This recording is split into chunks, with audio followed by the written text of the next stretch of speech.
O'Seal and welcome, family. You know what it is.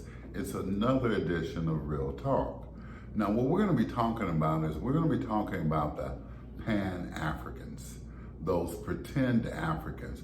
We've got a big example right here of one of the biggest frauds perpetrating that Pan-African movement, that Pan-African frame of thought, Mr. Umar. I'm sure a lot of you all have seen him.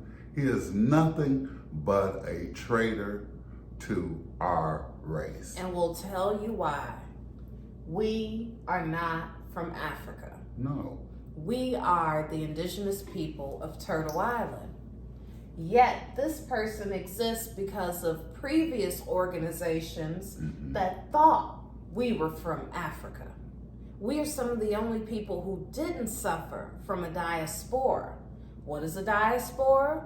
When you have to flee your original lands because of religious or some sort of war going on your indigenous landmass. Now remember who these people are getting their information from. We showed you that African American studies was first being taught to the white Europeans. And that's because the Glee Club also consisted of blackface. They had to teach those Europeans that false sense of superiority in order to even create this black and white illusion. That's why people like Rachel Dolezal and her blackface were able to perpetrate. Because what does it mean to be black? What does it mean to be white? That's right. A deeper subject for another day.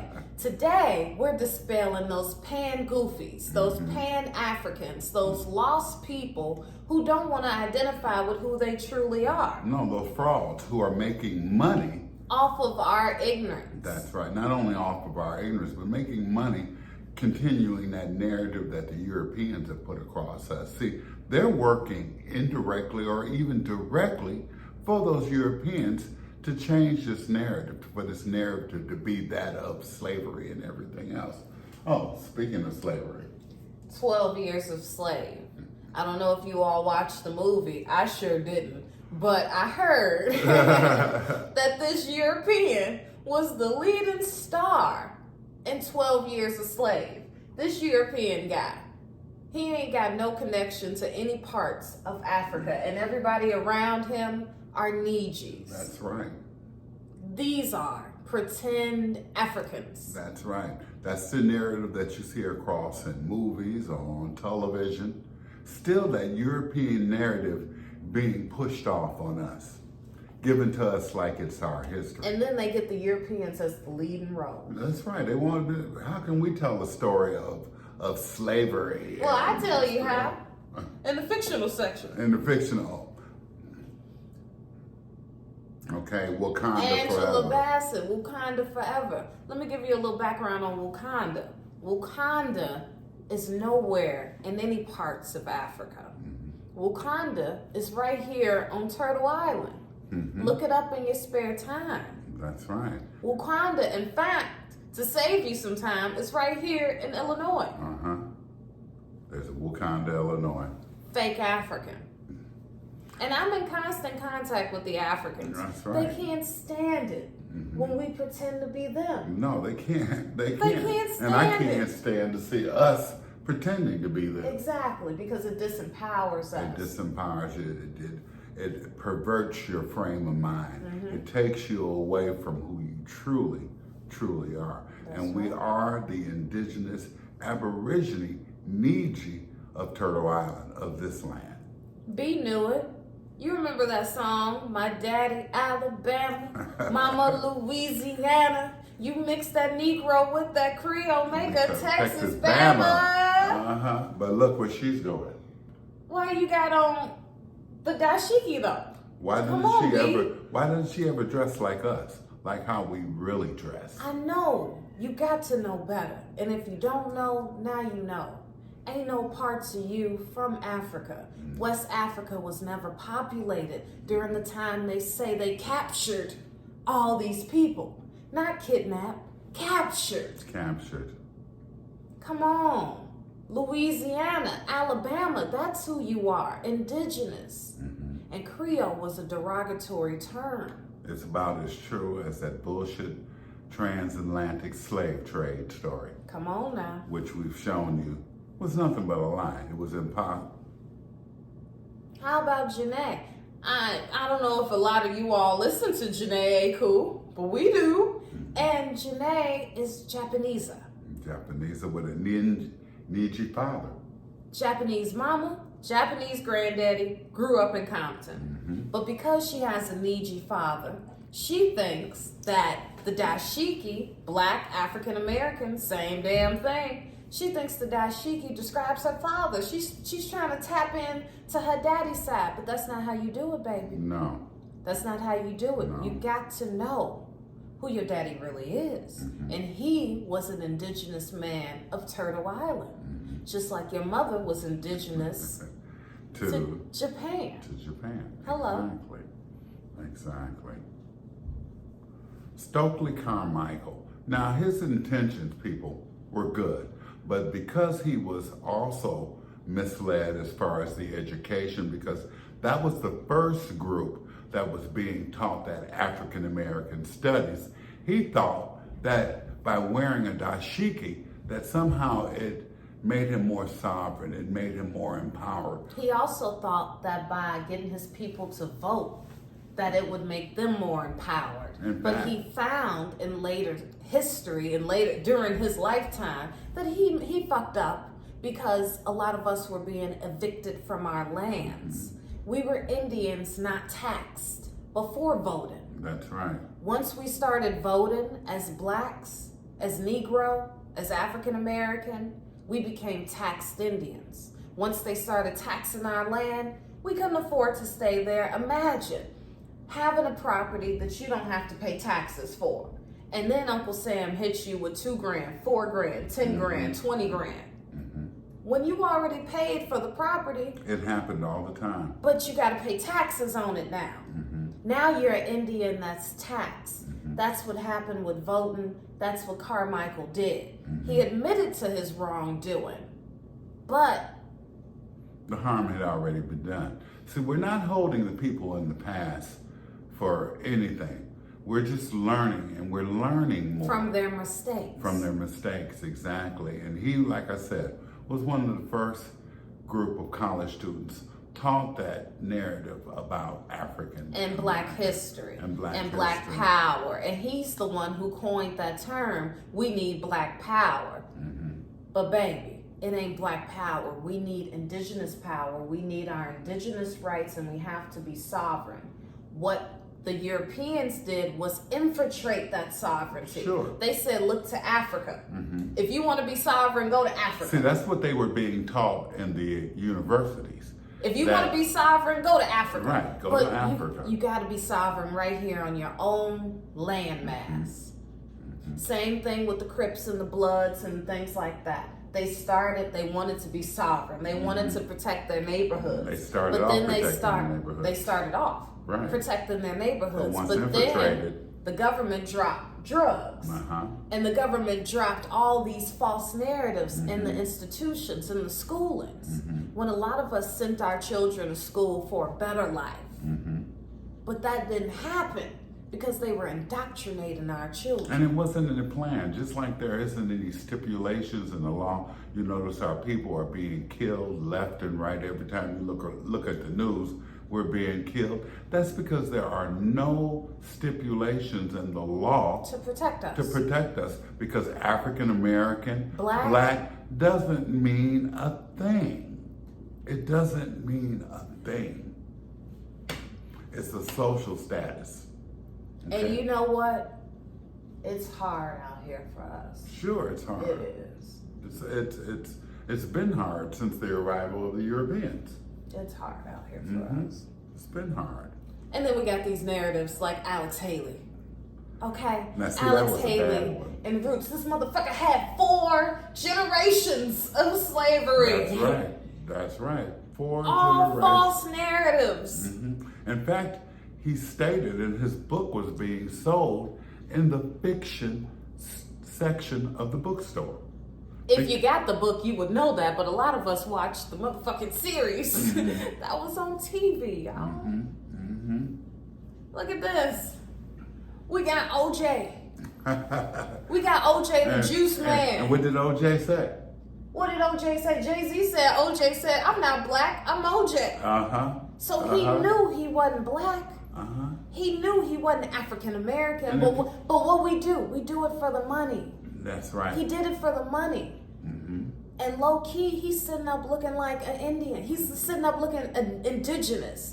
He's looking like his nation. Because he can't look like an African because he's not an African. He don't look like no runaway slave, even though that's a Niji too. He don't even look like a runaway slave. He's sitting up looking like the chief telling him what to do. Come on. Come on. We have to stop going for all these bullshit narratives. That's why we tell you, you have to think critically. You have to go within. You have to speak to your family members. We have always been in this land. This is our land. Africa is just another continent. Let me read this to you. This is just a brief synopsis of Alex Haley's roots. Its origin was 1976. Okay, and it was a saga for the American family. That's us. It was created for us, okay? And it was by a traitor-ass Indian called Alex Haley. And this shit was published in the historical fiction section. You see that genre? Historical fiction. Okay? Now, some of you may get confused and say, well, wait a minute. Historical. No. Fiction. Let's go down what fiction means, honey. Fiction is literature in the form of a prose that describes imaginary events and people. That means Kenzie was imaginary. Chicken George was imaginary. Just like everything in science fiction. Kunta Kinte, that was imaginary. Science fiction, historical fiction, kids fiction. Sure. It's fiction. It's fiction. Something that is invented. Okay? Untrue. See, it was untrue. I understand that all these untruths, all this fiction, all this bullshit narrative was invented by the Europeans to help keep us down more. And it was invented by traitor-ass Indians. Well, of course. Indigenous people, traitors, Cherokees, Shawnees, Choctaws, Chickasaws. Some of them were traitors. Alex Haley was a traitor, indigenous to Turtle Island. He saw that he could capitalize off of the narrative of being out of Africa. Wait a minute, that sounds like Henry Louis Gates. That's what he does exactly. That's what Henry Louis Gates and that same perpetrator said in a lecture to a university that all us colored folks want to be from Nubia so bad. We want to be from West Africa so bad, when West Africa wasn't even populated during the time that they say they captured all these motherfuckers. Right. There was no one there. Wasn't no wars documented. No, those were... no, you can't. They can't think of any. And everybody who suffered from a diaspora know damn well they left their land, and what year they left their land, and why they left their land. Exactly. And a lot of them sent their children over here. For a better life. That's right. Exactly. We didn't do that. Remember, we made it work. Everything is told to you in reverse. It was told to you in reverse. You didn't suffer from no diaspora. No. You ain't from no Africa. No, not at all. This is your land. This is your motherland. It's time for you to recognize. This is who you are. And down in New Orleans, they doing it. They still dressing in their feathers, and they don't even know why. It's just a mysterious reason. It's a mysterious, that's what that quote unquote, it's a mysterious reason why they wearing their feathers. I tell you, let me solve that mystery for you. You are indigenous. You have no ties. to parts of Africa. You have no ties to Nigeria, Kenya, Ghana, none of that. To Europe? None of that. No No other Moors, ties. no none of that. No. And you had civilizations here. And it was great civilizations. And you can be great again. That's right. But you have to be sovereign, and you have to take this back. Your mind. That's right. We had civilizations way before Egypt, way before ancient Greece and Rome. Way before. Okay? Our streets were already paved. We had homes. We had businesses or ways of trading. We had our own economy. We had our own food sources. A lot of this food that we're getting over here has been piped in. It's not indigenous to this land, like the cow. They bought their seeds. They bought their GMO animals. And they got us hooked on them. But baby, you ain't predisposed to chicken. You ain't predisposed to watermelon. Look up where watermelon came from. That's right. Look up where chicken came from, and you know what I mean. Hey, let's just tell them real quick. Asia. And it's GMO. It's GMO. Everything is just about GMO, friends, now. This is who you are. You need to eat more nuts and berries, baby. You need to eat that bison meat. You need to speak with more intent. You need to speak and affirmate certain things every single day of your life. What you really want. That's right. Who you really are. That's how our people created. That's how our people manifested the things that you want. You can't manifest if you're adjusted to this sick society thinking that you're going to be a part of it and that you're going to make it. It don't work like that. It doesn't work like that. It don't work like that. So don't let them tell you that you're something that you're not. Just because it's popular. You know, we made that dashiki popular, but it wasn't truly us. No. It was propagated on us. It was propagated on us to make money, for one. It was so-called invented by a Dutch guy from the Netherlands. Look it up. Okay, look it up. You can see for yourself.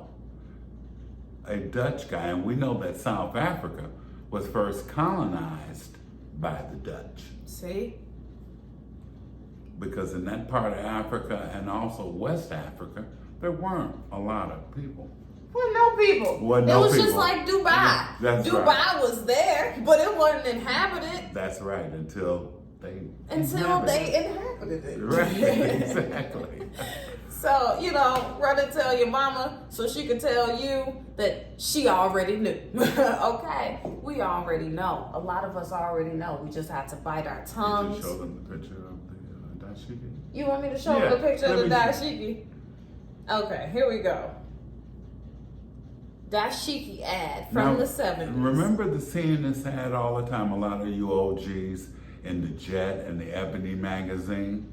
They were just making money off of us. It was a social thing. Let me read a sentence to you. The inspiration is African, but the origin is India. But we're in India. But where in Africa? That's right. They want you to use your imagination. That's right, and that's what people have done. Too much is using their imaginations in the wrong way. Instead of using your imagination to create, you're using your imagination to fill in the blanks of this bullshit of story. This European story. This conceptual art. This is all conceptual art. This was started by a Dutchman and popularized by us. This is conceptual art. And in fact, that Dutchman's company sold dashikis all over the world. And they didn't really start appearing until the late 60s and the 70s. In the 50s, the 40s, the 20s. You couldn't get none of us to wear no goddamn dashiki. Not only you couldn't get any so-called Africans to wear no wear dashiki. any dashiki. We got them to wear dashikis. That's right. That's why you see them in dashikis. Well, that's why they appropriate our music right now. You know, you see somebody down there in Africa. Yeah. They got on some Gucci loafers with some fur or around. Or how about this? Some Jordans or some Air Force Ones. Come on now. Smoking on pretend blunts. Okay. Because they think it's cool. Yeah. Come on now. We popularized this so we can put it to a stop too. And as far as those Pan-Africans, they're just pretending. They're just pretending to have some sort of tie with Africa. And he's getting paid for it. Oh. Didn't he try to start a school? Didn't he? This man right here, Was Omar. funded to start a school that never opened. No. Wonder why? Why? Because he didn't have any information. He wasn't telling the truth. And it's a difference when you're seeking the truth or when you fact checking. That's right. So go and share the message. Give other people the option to think as well. Because this is the unpopular message. And we don't need a bunch of phony balonies. We don't need a bunch of actors or Europeans, and we don't even need to misguide each other with this bullshit African narrative. We are the indigenous Niji. We have always been here. We always will. But remember, people, that it's all about that paper and that mental genocide at this point. So we have to fight that. And the only way we can fight that is by continuing our oral history, by debunking a lot of the bullshit that we see on television and movies. Like we told you, Wakanda forever. Yeah, Wakanda right here. On Turtle Island. On Turtle Island. And they knew that. I know them Jews knew that when they made that movie. Of course the Jews knew that, of course. But they knew, we didn't know. Ain't no Wakanda in Africa. Ain't no Wakanda in Africa. The man who created the dashiki was a European Jew. So stop staying shackled to Wakanda. Because ain't no Wakanda in Africa. Set yourself free. That's right. We'll see you soon.